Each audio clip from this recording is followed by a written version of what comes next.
Khammam two town ప్రాంతానికి చెందిన lorry driver Ghouse ఈ నెల 6వ తేదీన 12ఏళ్ల మైనర్ బాలికపై అత్యాచారానికి పాల్పడ్డాడు.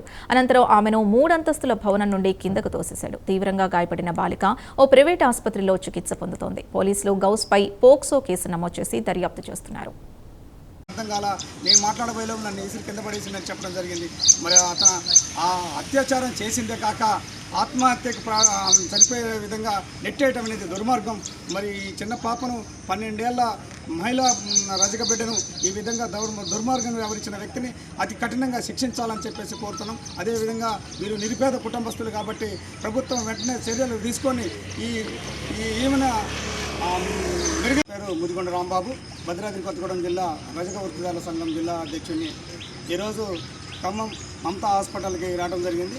వాస్తవానికి అశ్వాపురం భద్రాద్రి కొత్తగూడెం జిల్లా మండలంలోని ఊరు. దానికి సంబంధించిన కుమ్మరికోట్ల రాములు అనే ఆయన మన కొత్త ఖమ్మంలో ఉన్న రాపర్తి నగర్ జీప్ ఫ్రైడే అనే ఒక అపార్ట్మెంట్లో వాచ్మెన్కి పనిచేస్తాడు. ఈ సందర్భంగా ఈ 15 రోజుల వేసవి సెలవులుగా తన కూతురు పార్వతి వాళ్ళ మనవరాలు ఇక్కడ వచ్చి సెలవులలో గడపడం జరుగుతుంది.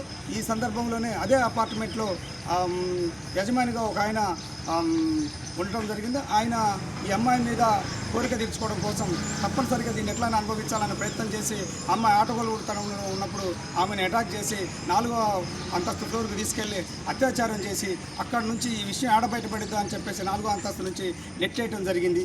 ఆ అమ్మాయి స్పృహ తప్పి కింద పడిపోవడం జరిగింది. కాళ్ళు చేతులు నడువులు అన్నీ ఇరిగిపోయినాయి.